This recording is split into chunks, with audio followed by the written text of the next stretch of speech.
Bonjour à tous et à toutes.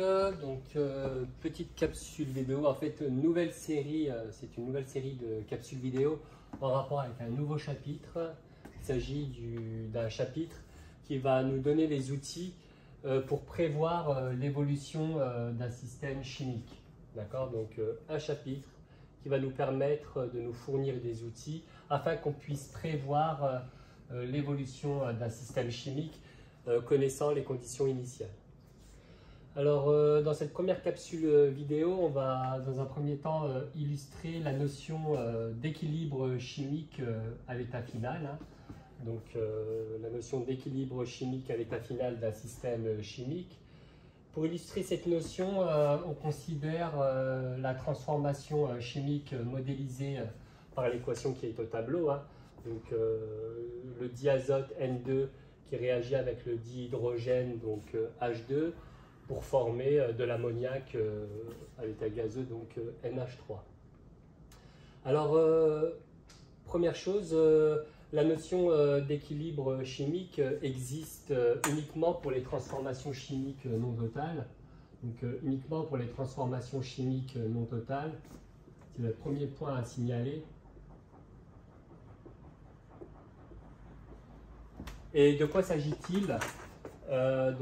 Si on décide de représenter, alors j'ai représenté un exemple de système chimique dans lequel on a introduit du diazote N2, donc en bleu ici.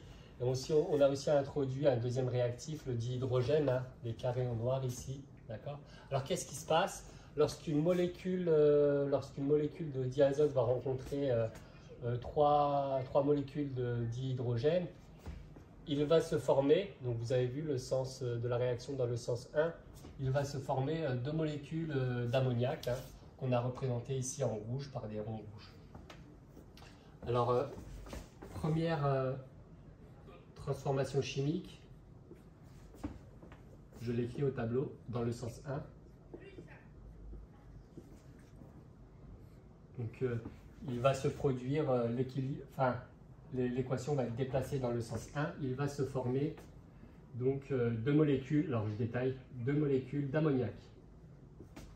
Deux molécules d'ammoniac. De NH3 à l'état gazeux. Ce qui caractérise la notion d'équilibre chimique, c'est que dans les premières fractions de seconde où vont se former les deux molécules d'ammoniac, donc les deux molécules d'ammoniac, ce qui va se passer, c'est que les deux molécules d'ammoniac qui viennent d'être formées vont réagir ensemble. Donc les deux molécules d'ammoniac ainsi formées vont réagir ensemble pour reformer les réactifs. Et donc il va se produire la réaction chimique dans le sens numéro 2 que j'écris. Donc NH3 à l'état gazeux plus NH3 à l'état gazeux va former des réactifs qui étaient situés donc à gauche.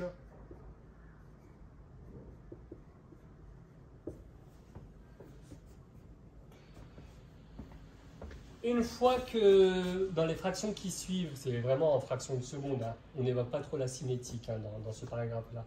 Une fois qu'on a formé du N2 et du H2, donc le dihydrogène, eh bien, le N2 et le H2 vont réagir ensemble pour reformer NH3 plus NH3, ainsi de suite. Donc, de manière résumée, donc, aussitôt qu'on a formé les produits réagissent ensemble pour reformer les réactifs, ainsi de suite. D'accord? Et ces réactions-là se font en milliardième de seconde. Et au bout d'un moment, il va quand même s'établir un équilibre, d'accord? Il va s'établir un équilibre dynamique. Donc au bout d'un moment, je le mets ici.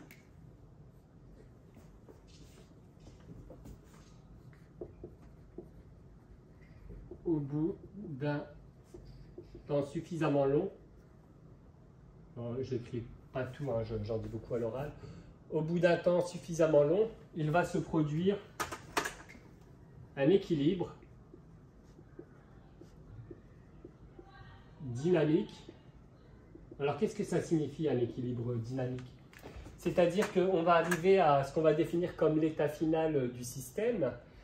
Et donc, il se produira encore des réactions chimiques au niveau du microscopique lors de l'équilibre.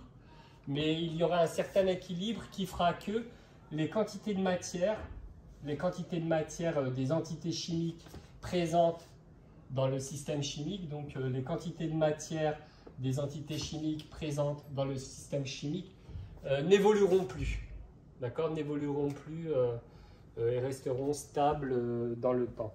Quand bien même au niveau du microscopique, il se produirait quelques réactions chimiques. C'est pour ça qu'on ne parle pas d'équilibre statique, mais d'équilibre dynamique. Je vous remercie de m'avoir suivi pour cette première capsule vidéo donc, en rapport avec le nouveau chapitre. Je vous retrouve dans la prochaine capsule vidéo dans laquelle on va définir la notion de quotient de réaction. Donc c'est un concept, justement, le quotient de réaction, ça va être un outil. Le quotient de réaction associé à une transformation chimique, ça va être un outil justement qui va nous permettre de prévoir l'évolution d'un système chimique. Ben, je vous remercie de m'avoir suivi et donc je vous retrouve à la prochaine capsule vidéo. Merci bien, au revoir.